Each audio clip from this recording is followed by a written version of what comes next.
My stepmom mocked my job as a farmer, then I signed her house renovation check. Jason McAllister, 35, a discreet agri-tech entrepreneur from Santa Barbara, never tried to impress his family. While others chased status and attention, he built his company quietly, far from the critical gaze of his stepmother, Elaine. Elaine, elegant and sharp-tongued, always made her opinion clear. To her, Jason was just the guy who wasted his degree, someone living simply and dreaming too big. During family dinners, she mocked his farm job, called him broke, and questioned whether he even paid rent. What she didn't know was that Jason's little agri-tech company had just closed a major acquisition deal. And the startup she always ridiculed, it had made him a millionaire. So when Elaine proudly announced her plans for a luxurious home renovation and told the family her successful stepson could never afford something like that, Jason saw his opportunity. Without saying a word, he asked his assistant to deliver a certified envelope. Inside, full payment for her dream renovation. From him. As the walls come down and the house transforms, so does the family dynamic. Because Jason never raised his voice. He raised the stakes. In this story of quiet revenge and family pride and poetic justice, Jason learns that sometimes the strongest statement is written with a pen. If you enjoyed this story of quiet revenge and family pride, make sure to like and subscribe. Jason's journey doesn't end here. The next chapter is just beginning. Chapter 1. Underestimated. The California sun cast long shadows across Jason McAllister's modern farmhouse as he settled onto his porch, watching the golden hour transform his 10 acres of agri-tech innovation space on the outskirts of Santa Barbara. At 35, Jason had the weathered hands of someone who understood soil and the sharp mind of someone who understood silicon. His agricultural technology startup, GreenSync, operated from this very property, which had become the punchline to many of his stepmother's jokes. Jason took a slow sip of locally sourced kombucha, scrolling through the notification that had just lit up his phone. The acquisition had officially closed. Agri-Tech Industries had purchased his soil monitoring technology for $47 million. He set the phone down without telling anyone, his understated reaction typical of the man who'd built his empire in silence. "Earth to Jason, are you even listening?" His younger half-sister Megan waved her hand in front of his face. At 27, she had inherited her father's warmth and none of their stepmother's sharp edges. "Sorry, Meg, just thinking about work." Jason's voice carried the slight rasp of someone who spent more time listening than speaking. "Dad's birthday dinner is tonight. You are coming, right? Mom's been planning it for weeks and she'll have a fit if you're not there." Megan's eyes, warm like their father's, carried a hint of pleading. Jason nodded, running a hand through his disheveled brown hair. "I'll be there. Just need to wrap up a few things here." "Good," Megan sighed with relief. "Dad would be crushed if you missed it. Besides, he's proud of what you're doing here, even if Mom doesn't get it." After Megan left, Jason sat alone on his porch, contemplating the years of dismissive comments from his stepmother. Elaine had entered his life when he was 12, bringing her refined tastes, social ambitions, and unwavering judgment. She never understood why, after graduating with honors from UC Berkeley, he'd chosen to develop agricultural technology instead of joining a prestigious tech firm in Silicon Valley. "Playing in the dirt with fancy gadgets," she'd said at the last family gathering. "Such a waste of potential." As sunset painted the sky in brushstrokes of orange and pink, Jason showered and changed, choosing a simple button-down shirt and clean jeans, attire that would undoubtedly earn another disapproving glance from Elaine. He climbed into his modest electric pickup truck, the only visible indulgence he allowed himself, and headed toward his father's coastal estate.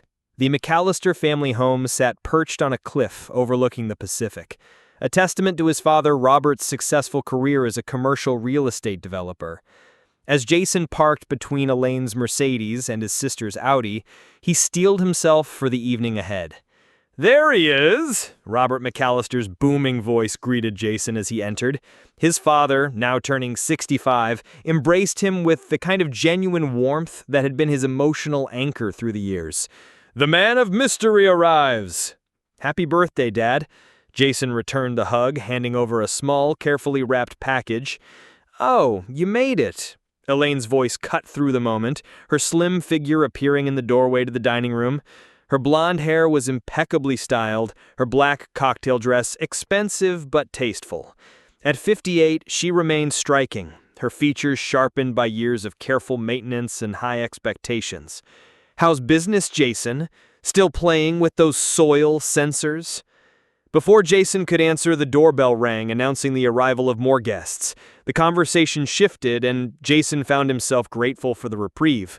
Throughout dinner, Jason sat quietly, listening as Elaine dominated the conversation, skillfully directing attention to Megan's new position at a prestigious law firm and her own plans to completely renovate their already immaculate home. We've hired Paolo Visconti. You know, the designer who did the Jennings place in Montecito. Elaine beamed, addressing the table of family friends. It's going to be absolutely transformative. The kitchen alone is a 6-figure project. That sounds extensive, Jason commented, reaching for his water glass. Elaine's laugh tinkled like ice in a crystal tumbler. Oh, Jason wouldn't understand these things. His idea of home improvement is probably adding another greenhouse. She turned to the guests. He lives in this tiny farmhouse surrounded by dirt and computers. It's quaint. Actually, Robert interjected, Jason's doing remarkable work. His soil monitoring systems are being implemented by farms across California. Yes, and I'm sure it's very fulfilling, Elaine said with a dismissive wave, but hardly profitable. Not everyone can afford the finer things, I suppose.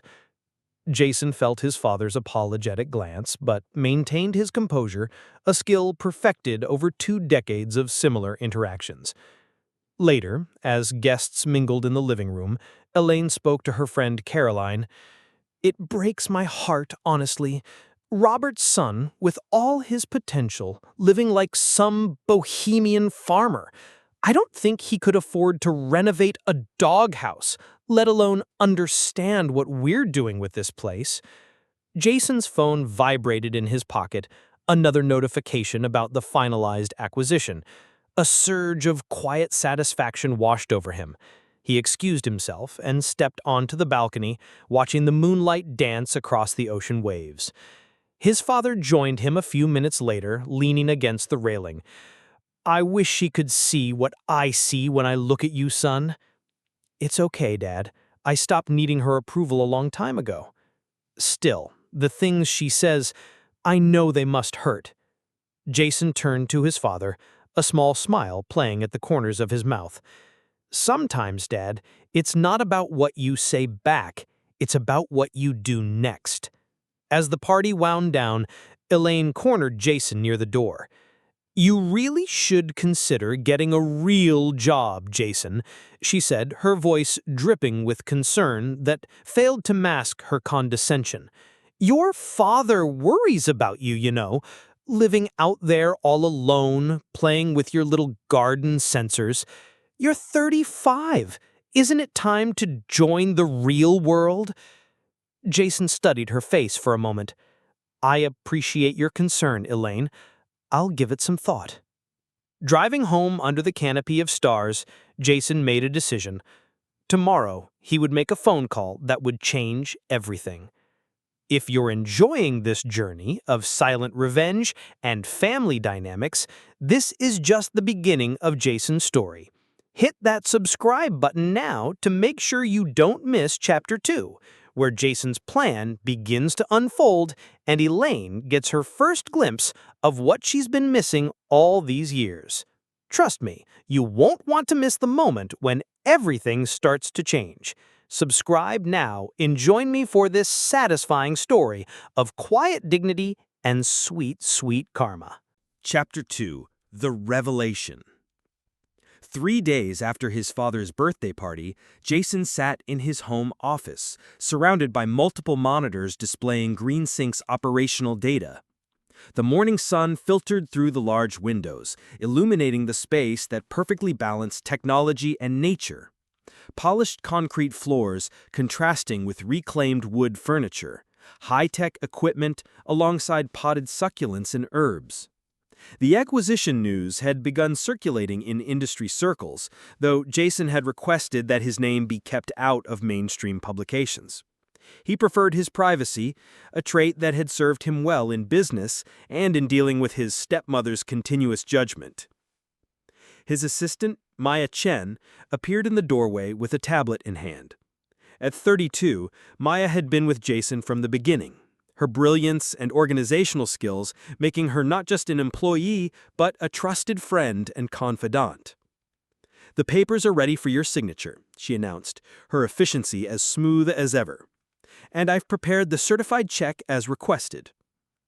Jason glanced at the amount, $250,000, and signed the document authorizing the transfer. "Thank you, Maya. Can you have this delivered today? The address is in the file." Maya raised an eyebrow, her curiosity evident, but professional restraint intact. "This is quite generous, even for you." "It's not generosity," Jason replied, a hint of something unreadable crossing his features. "It's clarity." After Maya left, Jason stared at the framed photo on his desk, a rare family picture from his college graduation. His father beamed with pride, while Elaine stood slightly apart, her smile practiced. Jason had graduated summa cum laude from Berkeley's engineering program, but instead of following the expected path to a prestigious tech firm, he announced his intention to start GreenSync. "You're throwing away your future," Elaine had said that day, "playing in dirt when you could be making real money." The memory still carried its sting, but today it fueled something else, a quiet determination to finally set the record straight. Later that afternoon, as Jason reviewed potential new projects, his phone rang. His father's name flashed on the screen. "Dad, everything okay?" Jason answered, concerned by the unusual midday call. "Jason," Robert's voice sounded bewildered, "there's a courier here with an envelope for Elaine, from you. She's not home yet, but the courier says it's important. Should I sign for it?" Jason leaned back in his chair. "Yes, that's fine. It's for her renovation project." "Her renovation?" Robert trailed off, confusion evident. "Jason, what's going on?" "It's nothing bad, Dad. Just something I wanted to do. She'll understand when she opens it." After hanging up, Jason returned to his work, although his mind occasionally drifted to his stepmother's home, imagining the scene that would unfold when she received his gift. Across town, Elaine McAllister returned from her lunch with the ladies' auxiliary, her mind preoccupied with the details of her upcoming renovation. Paulo, her designer, had promised concept boards by the end of the week, and the contractor was scheduled to begin in 3 weeks. Everything was falling perfectly into place. As she entered the house, she noticed Robert sitting in the living room, an unusual occurrence at this time of day. "Robert, why are you home?" she asked, setting down her designer handbag. "There was a delivery for you," he said, gesturing to a sealed envelope on the coffee table. "From Jason." Elaine's perfectly shaped eyebrows arched in surprise. "From Jason? How strange." She picked up the envelope, noting its weight and official appearance. Breaking the seal, she removed the contents, a letter and a certified check. Her eyes widened as she registered the amount. $250,000? She gasped, her voice barely above a whisper. "This must be a mistake." Her manicured fingers trembled slightly as she unfolded the letter. "Elaine, I understand you're planning to renovate your kitchen and master suite. Please accept this contribution toward your project. Consider it an investment in family harmony. Jason McAllister, CEO, GreenSync Technologies." "CEO?" Elaine looked up at Robert, confusion etched across her face. "I thought he was it's just him and maybe a few helpers, isn't it?" Robert took the letter from her hand, reading it himself before looking up with an expression that mixed pride with something akin to vindication. You never asked, Elaine. You never really asked what he does. But this amount, how could he possibly— She sank onto the sofa, the check still clutched in her hand. Robert's phone chimed with a news alert. He glanced at it, then wordlessly handed the phone to his wife. The headline read, Agricultural Tech Innovator Green Sink Acquired in Major Deal. The article didn't mention Jason by name. He'd been careful about that, but referred to the reclusive founder whose soil monitoring technology had revolutionized water conservation in agriculture. I don't understand, Elaine whispered, the carefully constructed image of her stepson crumbling before her eyes. He drives that old truck, lives in that simple house. He never said anything about success. He shouldn't have had to, Robert replied softly. You should have seen it yourself. The next morning, Jason was pruning some experimental tomato plants in his greenhouse when his phone rang. Elaine Stepmom appeared on the screen. He answered after the fourth ring. Hello, Elaine. His voice remained neutral, betraying nothing. Jason. Her usually confident voice sounded tentative. I received your gift. It's not a gift, he corrected gently. It's a contribution to a family project. That's what family does, isn't it? Support each other. The silence on the other end stretched uncomfortably before Elaine spoke again. I don't understand why you would do this, especially after the things I've said. Jason moved from the greenhouse into the sunlight, squinting slightly as he considered his words carefully. I never needed you to believe in what I was doing, Elaine. I just needed to do it. But the check, it's too much. I can't accept it. You can and you will, Jason replied firmly. Consider it the beginning of a new understanding between us.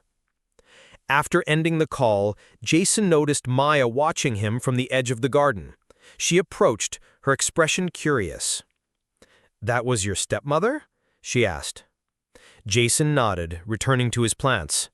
The one and only. And the check we sent yesterday. For her home renovation. Maya studied him for a moment. The same renovation she bragged about at your father's party? The one where she implied you couldn't afford to renovate a doghouse? A hint of smile played at the corners of Jason's mouth. The very same. That's quite a statement you're making, Maya observed. Jason looked up at the clear blue California sky. Sometimes, Maya, the quietest statements speak the loudest. That evening, as Elaine sat in her design studio, surrounded by fabric swatches and material samples, she found herself unable to focus. The check sat on her desk, a tangible reminder of how profoundly she had misjudged her stepson. Her phone buzzed with a text from her designer, Paulo. Heard about your stepson's contribution. Very generous. Should we upgrade the kitchen package to the Italian marble? Elaine stared at the message, wondering how Paulo had heard about the check. News traveled fast in their social circle, she supposed. She set the phone down without replying, her mind replaying years of dismissive comments and condescending remarks she had made about Jason's career. The renovation that had seemed so important yesterday now felt hollow, a superficial change to a house that perhaps needed deeper examination of what happened within its walls. For the first time in their 23-year relationship, Elaine McAllister found herself wondering if she knew Jason McAllister at all, and more uncomfortably, she wondered if she'd ever truly tried. Chapter 3. Breaking Ground. The demolition phase of Elaine's renovation began on a foggy Tuesday morning in early October. A fleet of contractor vehicles lined the driveway of the McAllister family home, their arrival heralded by the sharp, insistent beeping of a truck backing up to deliver a large dumpster. Elaine stood in her soon-to-be dismantled kitchen, wrapped in a cashmere sweater against the morning chill, watching as workers began carefully removing the custom cabinetry she had once considered the height of luxury. Now, with Paulo's upgraded vision, made possible by Jason's contribution, these cabinets seemed almost pedestrian. "Mrs. McAllister," the contractor, Mike Harrington, approached with a clipboard, "we need your final approval on the structural changes before we start taking down any walls." Elaine nodded absently, signing where indicated. "Yes, of course, whatever Paulo specified." He hesitated. "Also, your stepson called this morning. He wanted to make sure we had all the permits in order, said something about coastal commission regulations being tricky." "Jason called you?" Elaine's head snapped up, surprise evident in her voice. "Yes, ma'am. Seemed to know a lot about the building codes. Mentioned he'd dealt with similar issues when retrofitting his greenhouse for commercial use." As Mike walked away, Elaine found herself both irritated and intrigued by Jason's involvement. The check had been surprising enough, but his continued interest in the project felt like something more, though she couldn't quite define what. 3 days into demolition, with the kitchen now stripped to its studs and the master bathroom a skeleton of its former self, Elaine received an unexpected visitor. She opened the front door to find Jason standing on her doorstep, dressed in his typical work attire, dark jeans, a simple button-down shirt with rolled sleeves, and work boots that had seen better days. "Jason," she said, unable to mask her surprise, "what brings you here?" He held up a folder. "Thought you might want to see these. Alternative plans for the kitchen layout that might work better with the house's original footprint." Elaine hesitated before stepping aside to let him in. "I wasn't aware you had an interest in interior design." Jason's expression remained neutral as he followed her through the dusty hallway. "I have an interest in structural integrity and efficiency." In what used to be the dining room, now serving as a makeshift office during the renovation, Jason spread the drawings across the table. They were professionally rendered, showing a kitchen layout that differed subtly but significantly from Paulo's. "You see here," Jason pointed to a section where a load-bearing wall was to be removed. "Paulo's plan requires extensive structural reinforcement. This alternative maintains the open concept, but works with the existing structure instead of against it. Saves you money and time." Elaine studied the plans, her professional respect reluctantly engaging with the elegance of the solution. "These are quite good. Did you draw them yourself?" "I worked with an architect friend, someone who specializes in sustainable renovation." "Sustainable," Elaine repeated, as if testing the word. "Paulo never mentioned sustainability." "Paulo is selling luxury, not practicality." There was no judgment in Jason's tone, merely observation. Elaine looked up from the plans to study her stepson. In the harsh construction lighting, she noticed details she'd somehow missed before. The intelligence in his steady gaze, the quiet confidence in his posture, and the hands that, while calloused from physical work, moved with precise intention across the drawings. "Why are you doing this, Jason?" she asked finally, her voice softer than usual. "First the check, now this, after all these years of tension between us." Jason was silent for a moment, his eyes still on the plans. "Because this is your home, and despite everything, your family." Before Elaine could respond, her phone rang, Paulo calling for their daily update. She excused herself to take the call, stepping into the hallway. "Paulo, yes. Actually, I've been looking at some alternative layouts for the kitchen," she said, her voice echoing in the half-empty house. "I'd like to discuss them with you. No, they're quite professional. My stepson brought them by." From where he stood, Jason could hear Paulo's animated response, though not the specific words. Whatever was said caused Elaine's spine to stiffen. "I'm well aware of what we discussed. However, I'm the client, and I'd like to explore these options. Yes, I understand you have a vision, but... The conversation continued, growing increasingly tense, until Elaine finally said, "Perhaps we should discuss this tomorrow, when you can review the alternatives with an open mind. Goodbye, Paolo." She returned to the dining room, her expression tight with controlled frustration. Paolo believes diverging from his original concept will compromise the artistic integrity of the renovation. Jason nodded, unsurprised. Designers often become attached to their vision. Yes, well, his vision doesn't pay the bills, does it? Elaine said sharply, then caught herself. I'm sorry, that was uncalled for. It's your home, Elaine. You should have it designed the way you want, not the way someone else thinks it should be. A moment of silence stretched between them, laden with unspoken parallels. Would your architect friend be available for a consultation? I'd like to hear more about these sustainable options. Jason nodded.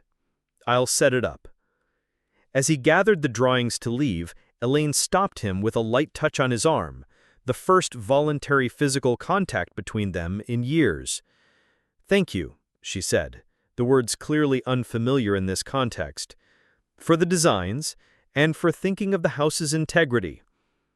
Jason met her gaze steadily. Sometimes the strongest structures are the ones built on honest foundations. He left Elaine standing amid the dust and demolition, considering his words. The following week brought a significant shift in the renovation project. After meeting with Jason's architect friend, Sofia Rodriguez, Elaine had made several major changes to the plans. Paolo, outraged at having his vision diluted by practicality, had dramatically quit the project, forcing Elaine to swallow her pride and ask Sofia to take over as lead designer. On a surprisingly warm autumn afternoon, Elaine found herself standing in what would become her new kitchen, watching as Sofia directed the contractors with calm efficiency. The space, still raw with exposed beams and unfinished surfaces, already felt more coherent than it had under Paolo's guidance. Mrs. McAllister? One of the workers approached, holding out a phone. Your husband's on the line, says he can't reach your cell. Elaine took the phone, stepping toward the window for better reception. Robert, is everything all right? Just checking on progress, her husband's voice came through, tinged with the slight distraction that often characterized his workday calls. How are things with the new designer? Surprisingly well, Elaine admitted. Sofia has a very practical approach. Jason's friend, right? He mentioned her when we had lunch yesterday. Elaine's eyebrows rose. You had lunch with Jason? We do that sometimes, Elaine, Robert replied, a hint of amusement in his voice. He is my son. The comment stung slightly, though Elaine couldn't articulate why. Of course, You never mentioned it. There are a lot of things about Jason I haven't mentioned, Robert said, his voice turning thoughtful. Maybe that was a mistake on my part. After finishing the call, Elaine wandered through the construction site that was her home, seeing it with new eyes. The walls coming down, the spaces opening up. It felt metaphorical in ways she hadn't anticipated when she'd first envisioned this renovation. That evening, as she reviewed Sofia's latest sketches in the small apartment they'd rented during construction, Elaine found herself drawn to a detail in the plans, a built-in herb garden positioned near the kitchen window, utilizing a sophisticated hydroponic system. Is this Jason's influence? She asked Sofia, who was sorting through material samples at the dining table. Sofia looked up. The herb garden? Actually, yes. He mentioned you used to grow herbs when he was younger, said it was one of his earliest memories of you, watching you snip fresh basil for family dinners. Elaine sat back, momentarily stunned. She had indeed maintained a small herb garden during those early years of marriage to Robert, a hobby abandoned as her social obligations grew more demanding. She hadn't realized Jason, then a quiet, watchful teenager, had even noticed that. He remembers that? She asked softly. Sofia nodded. Jason notices more than people give him credit for. It's what makes him such a good innovator. He sees the details others miss. Later, unable to sleep, Elaine found herself scrolling through GreenSync's website on her tablet. She'd never bothered to look it up before, dismissing Jason's work as some small-scale farming operation. The website revealed a sophisticated company with global reach, innovative technology, and a clear mission statement: revolutionizing agriculture through responsible technology, one field at a time. There was little mention of Jason himself, no grandiose founder story or prominent headshot, just a small note crediting J. McAllister as the founding engineer. The modesty of it struck her as completely at odds with the tech entrepreneurs in her social circle, who cultivated personal brands as carefully as their business portfolios. As dawn broke over Santa Barbara, Elaine made a decision. She reached for her phone and composed a text to Jason. "Would you be available to walk through the renovation progress this weekend? I'd value your input on some of the technical aspects." His reply came promptly, as if he'd been awake just as early. "Saturday, 10 a.m. I'll bring coffee." When Saturday arrived, bringing with it a crystalline autumn sky, Elaine found herself unusually anxious about Jason's visit. She'd changed outfits twice, finally settling for casual pants and a simple blouse, a far cry from her usual carefully curated ensembles. Jason arrived precisely at 10, carrying 2 coffee cups and a small paper bag.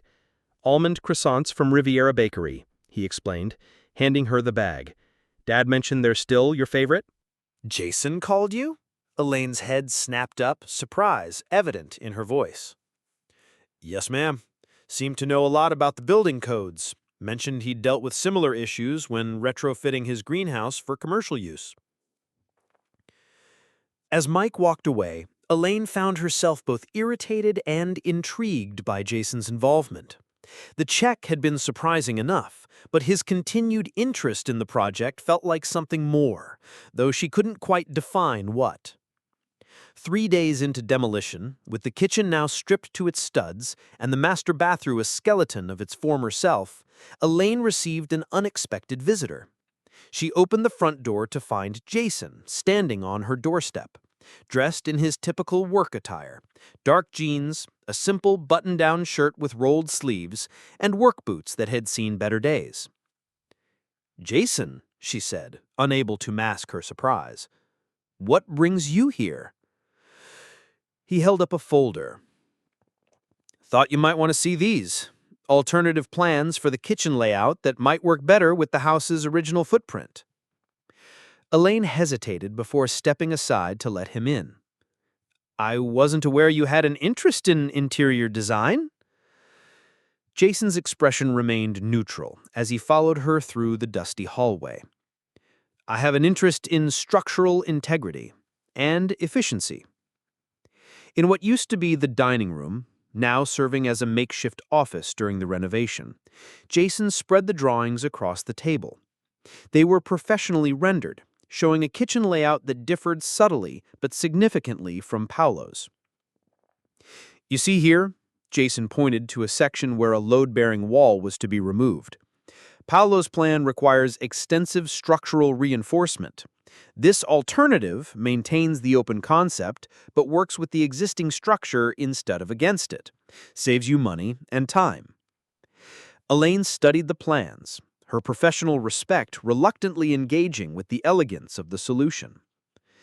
"These are quite good. Did you draw them yourself?" "I worked with an architect friend, someone who specializes in sustainable renovation." "Sustainable," Elaine repeated, as if testing the word. "Paolo never mentioned sustainability." "Paolo is selling luxury, not practicality." There was no judgment in Jason's tone, merely observation. Elaine looked up from the plans to study her stepson. In the harsh construction lighting, she noticed details she'd somehow missed before. The intelligence in his steady gaze, the quiet confidence in his posture, and the hands that, while calloused from physical work, moved with precise intention across the drawings. "Why are you doing this, Jason?" she asked finally, her voice softer than usual.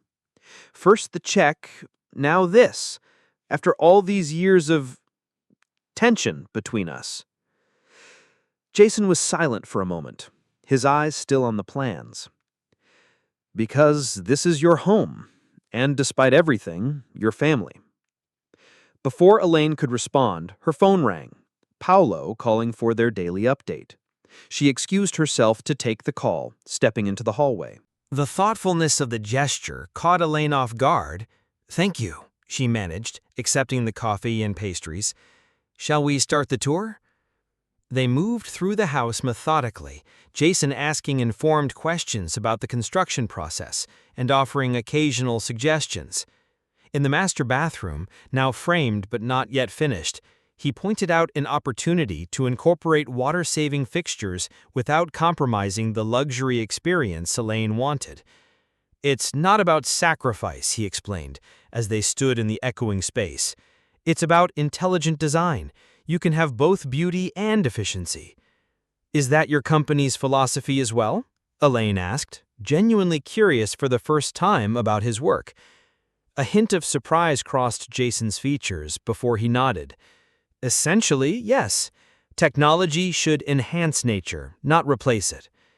They continued to the kitchen, where the new layout was taking shape. The space where the herb garden would be installed remained unfinished, awaiting specialized equipment.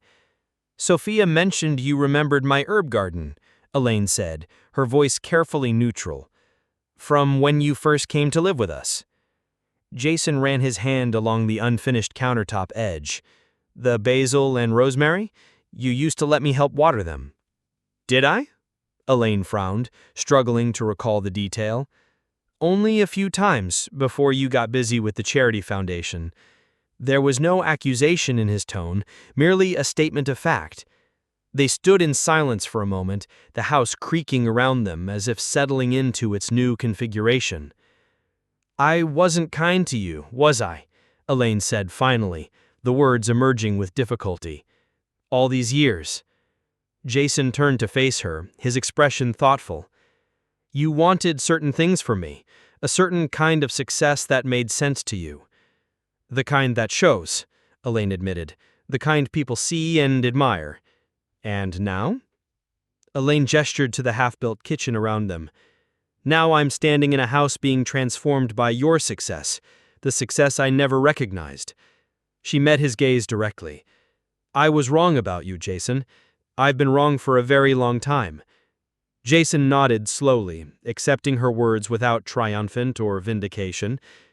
"We all have our blind spots, Elaine." As they continued their tour, something subtle shifted between them. Not friendship exactly, but perhaps the beginning of respect. For the first time in 23 years, they were seeing each other clearly, without the distortion of expectations and assumptions. "Will you stay for lunch?" Elaine asked, as they completed the tour. "It's just sandwiches from the deli, but—" "I'd like that," Jason replied, the simple acceptance feeling momentous in its ordinariness. Over lunch on the rental apartment's balcony, their conversation turned to the future of the renovation. "Sophia thinks we'll be finished by Christmas," Elaine said, watching a hummingbird dart among the potted plants. "That's ambitious," Jason commented.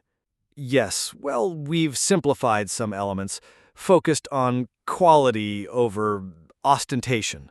She gave a self-deprecating smile. Paolo would be horrified. Jason's phone chimed with a message. He checked it briefly, then returned his attention to Elaine. "Sorry about that. We're implementing a new system for vineyard monitoring next week." "You work with vineyards?" Elaine asked, surprised. "Among other agricultural operations, our technology helps them optimize water usage and monitor soil health." Pride crept into his voice, subtle but unmistakable. "We're helping reduce water consumption by nearly 30% while maintaining or improving yield."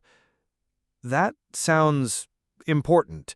Elaine realized how inadequate the word was even as she said it. "It is," Jason replied simply, "at least to me." As he prepared to leave, Elaine found herself reluctant to see him go. Standing at the apartment door, she said, "Would you consider bringing your assistant, Maya, is it, to the holiday gathering this year?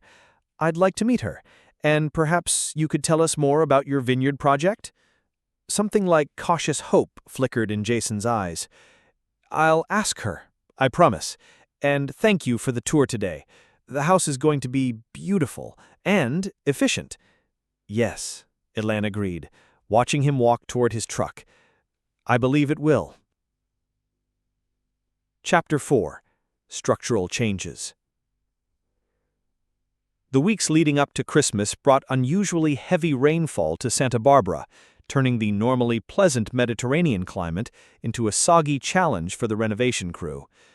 Despite the weather setbacks, Sofia Rodriguez maintained a remarkable pace, her practical approach to problem-solving proving far more effective than Paolo's artistic temperament would have been under such conditions. We're still on track for completion before the holidays, Sofia assured Elaine during their weekly site meeting, though we had to adjust some of the exterior work schedule due to the rain. They stood in what would soon be the completed kitchen, now taking its final shape with cabinetry installed and countertops being measured. The space felt both elegant and functional, a balance Elaine had never quite achieved in her previous design projects, which had always leaned heavily toward show rather than practicality. Jason called this morning, Sophia mentioned, reviewing notes on her tablet. The hydroponic system for your herb garden will be delivered next Tuesday. He's coming by to oversee the installation himself. Elaine nodded, surprised by how unsurprising Jason's involvement had become.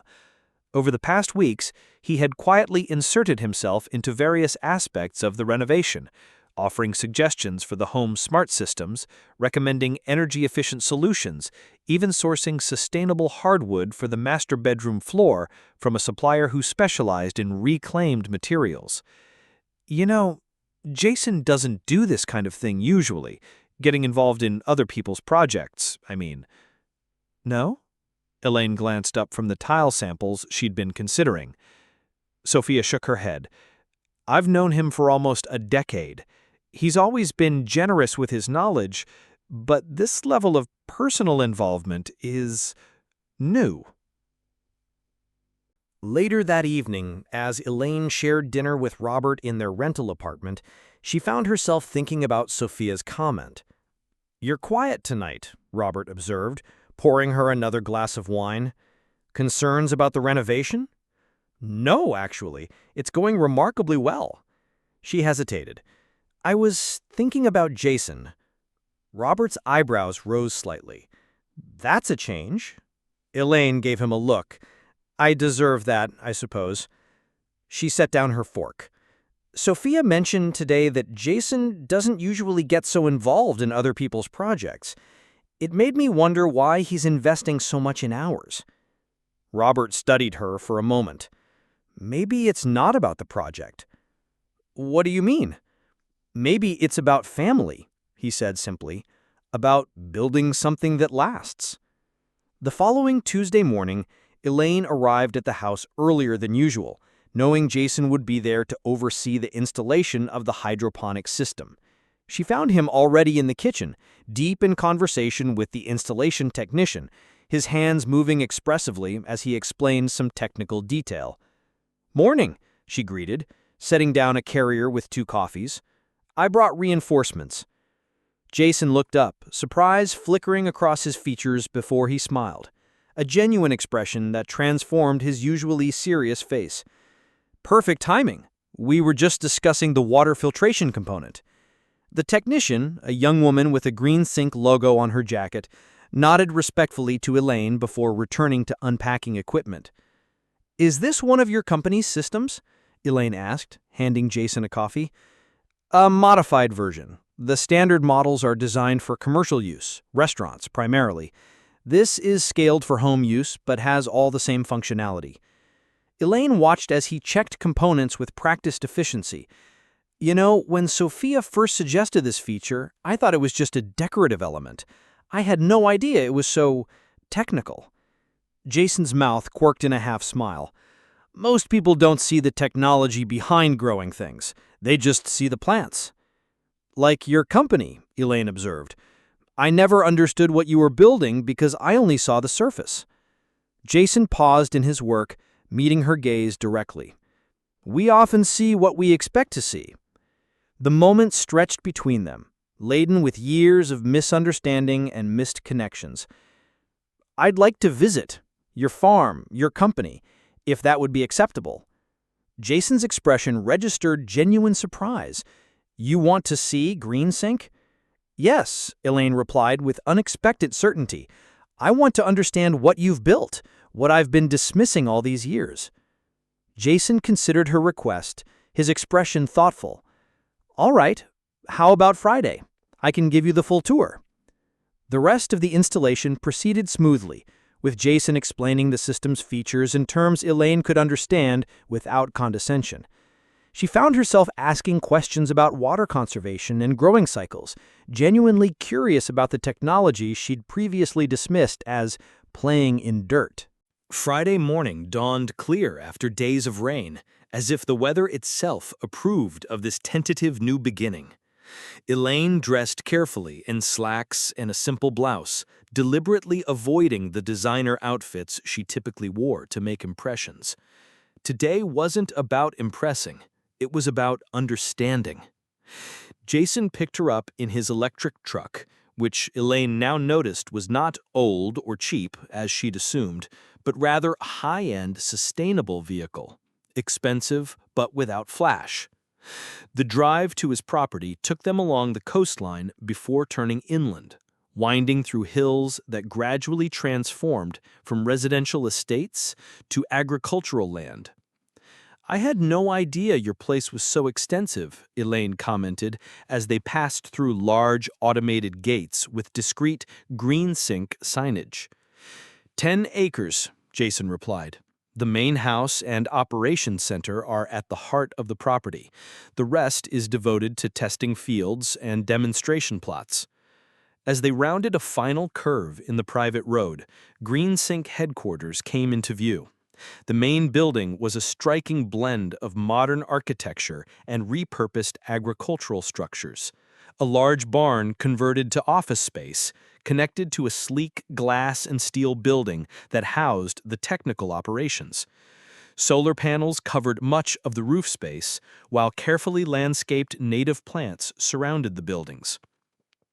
"This is not what I expected," Elaine admitted as Jason parked. "What did you expect?" he asked, genuinely curious. She gestured vaguely. "Something smaller, less significant." Jason nodded, accepting her answer without comment, as he led her toward the main entrance. Inside, the space hummed with quiet activity.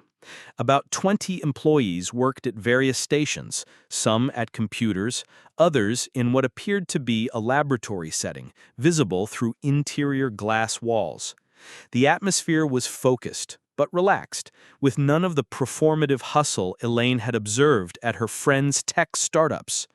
Maya Chen approached them immediately, her professional demeanor softened by evident curiosity about Elaine's presence. "Mrs. McAllister, welcome to GreenSync," she greeted, extending her hand. "Jason mentioned you'd be visiting today." "Thank you for having me," Elaine replied, taking in Maya's intelligent eyes and confident bearing. "Jason speaks highly of you." "Does he?" Maya's surprise was evident as she glanced at her typically reticent boss. "In his way," Elaine amended with a small smile. The tour that followed opened Elaine's eyes to a world she had willfully ignored. Jason showed her the research laboratories where soil sensors were developed and tested, the data center that processed information from farms across the country, and the demonstration greenhouse where new technologies were integrated into working agricultural systems. "These sensors," Jason explained as they examined a tray of small devices, "can detect moisture levels, nutrient composition, and potential contaminants in real time.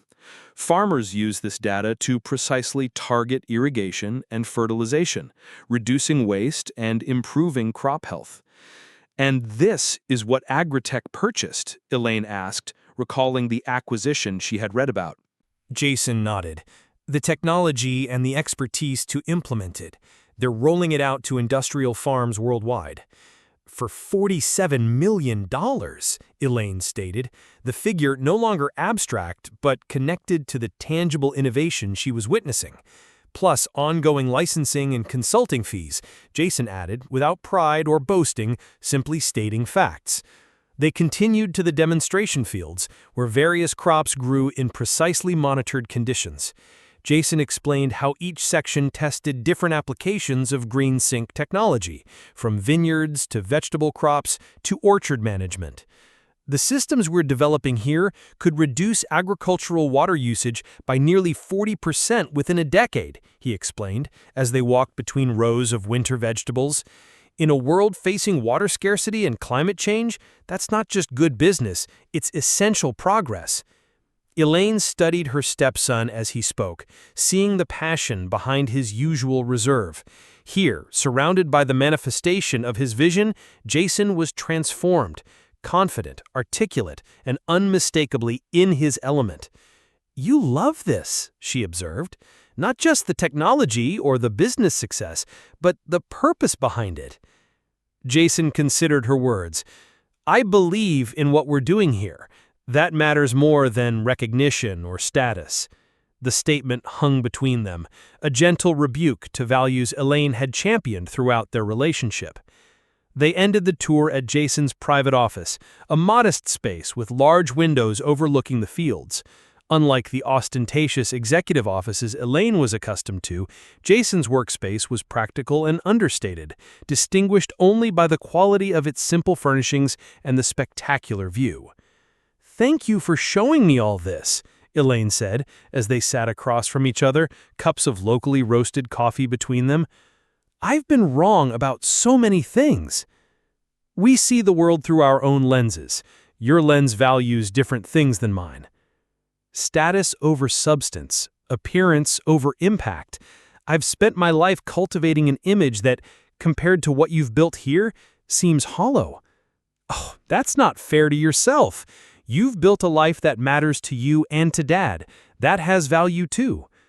Elaine looked around the office, her gaze settling on a framed photograph she hadn't noticed earlier, the only personal item in the space.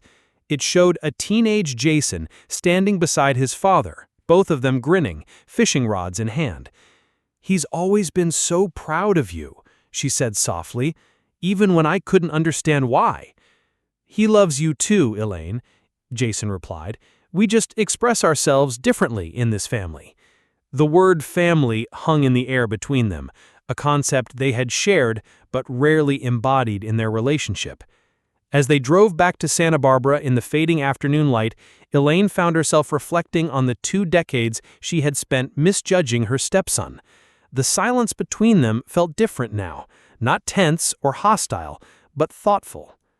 "The renovation will be finished next week, just in time for the holidays, as Sophia promised." Jason nodded. "She's good at what she does." Yes, Elaine agreed. I've learned a lot about recognizing when someone is good at what they do. Chapter 5. Home for the Holidays. Snow rarely fell in Santa Barbara, but on the evening of the McAllister family Christmas gathering, a light dusting of white powder covered the mountains visible from the newly renovated home. Inside, the transformation was complete, both of the house and, more subtly, of the relationships it contained. Elaine moved through the gleaming kitchen, putting final touches on the holiday meal. The space had become her favorite in the house, efficient without sacrificing beauty, practical without compromising style. The hydroponic herb garden flourished near the window, its lush greenery providing both fresh ingredients and a living reminder of the changes of the past few months. "Need any help?" Robert appeared in the doorway, looking handsome in a deep green sweater. "I think I've got it under control," Elaine replied, surprisingly relaxed despite hosting their first major gathering since the renovation. "The new layout makes everything so much more intuitive." Robert stepped behind her, wrapping his arms around her waist and resting his chin on her shoulder. "The house looks amazing, but that's not what has me impressed." "Oh?" Elaine turned to face him. "You seem different, more present." Elaine considered his words. I suppose I am. Less concerned with how things appear and more interested in how they work. She smiled slightly. Jason's influence, perhaps. The doorbell rang, interrupting their moment. That'll be him now, and Maya, I believe. Elaine smoothed her simple but elegant dress and went to greet their guests. Jason stood on the doorstep, a bottle of wine in one hand and a small wrapped package in the other. Beside him, Maya Chen looked elegant in a deep blue dress, her expression curious but warm. "Merry Christmas," Jason offered, stepping into the house with a quick glance around, taking in the completed renovation. "The place looks wonderful."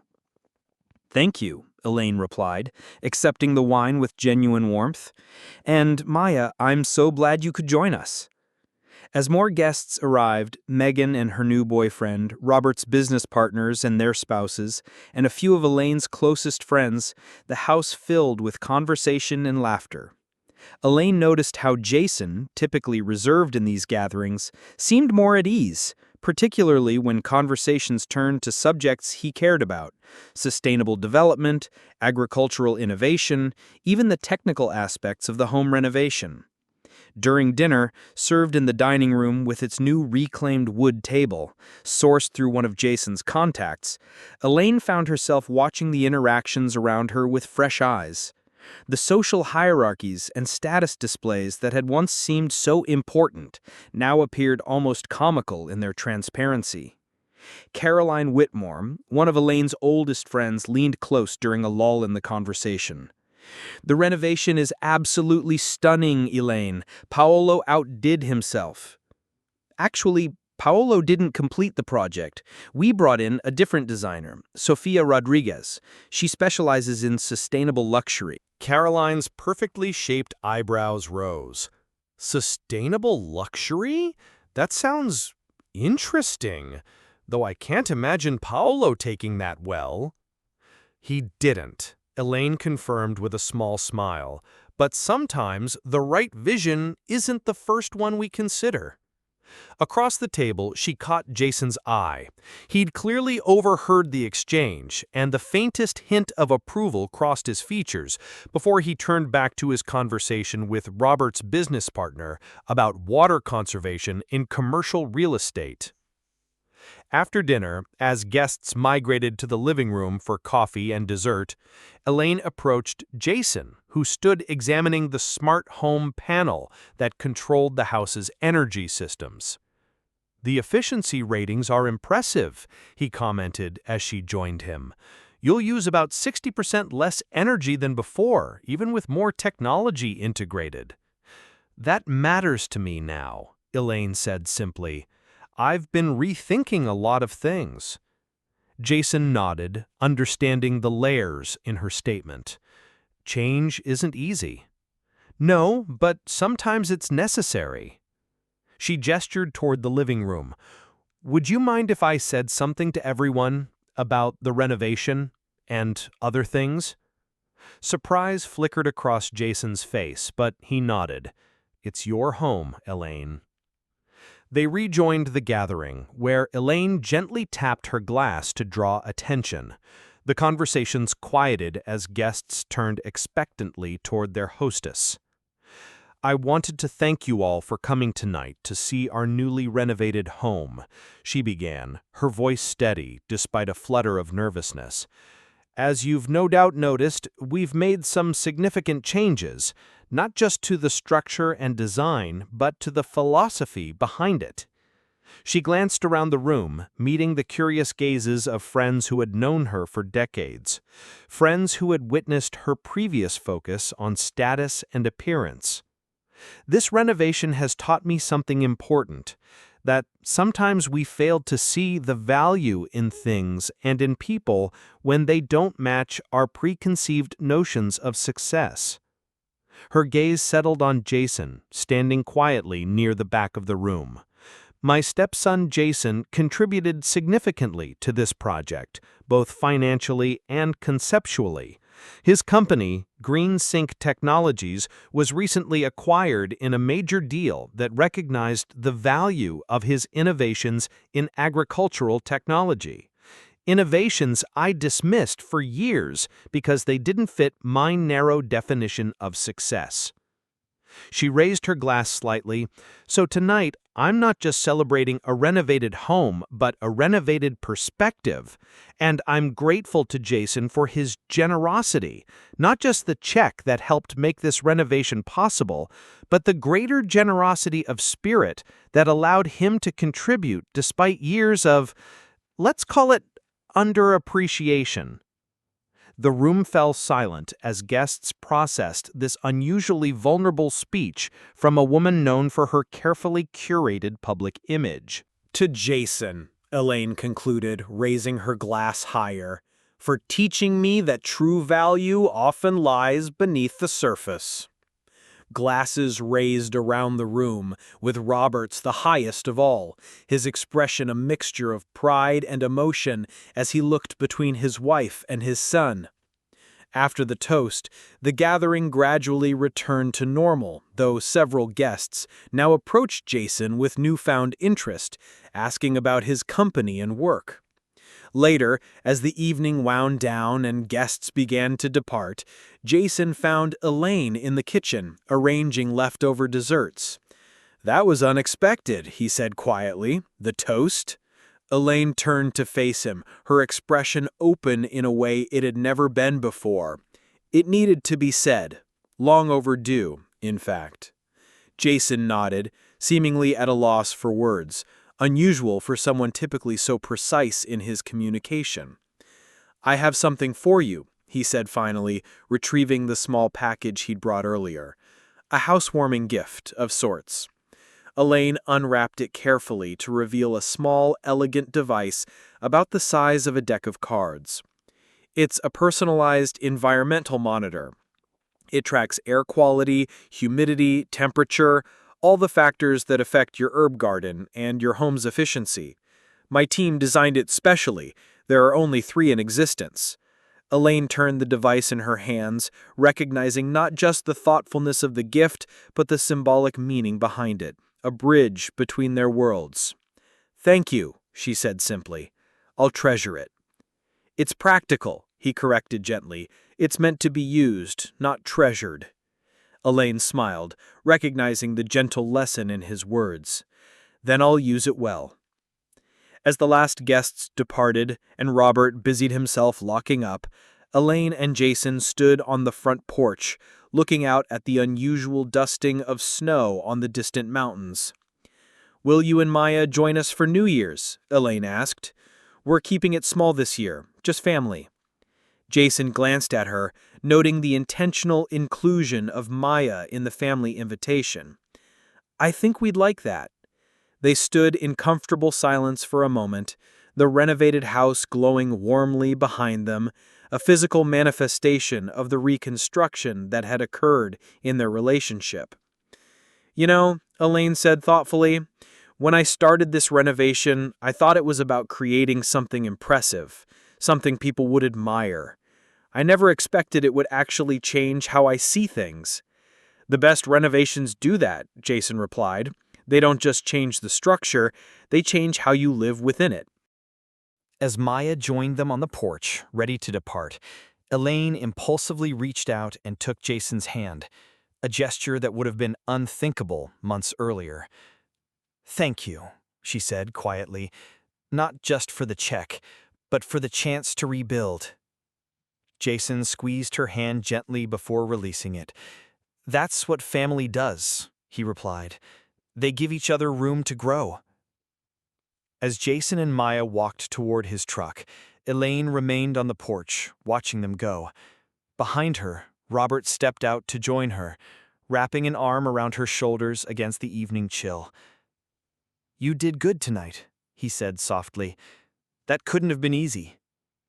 Elaine leaned into his embrace, her gaze still on Jason's departing vehicle. "Actually, it was easier than I expected.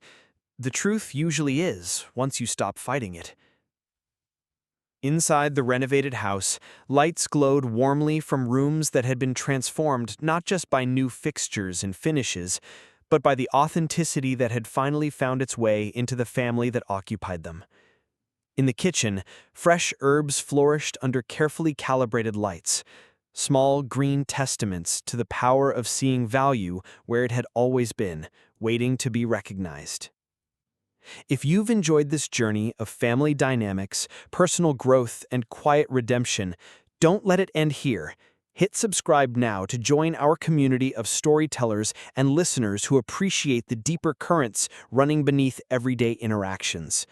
Each week, we bring you authentic stories that explore the complexities of human relationships and the unexpected ways we find connection and understanding. Your subscription helps support more content like this and ensures you never miss a chapter in our ongoing exploration of what it means to truly see one another. Subscribe now and become part of our story.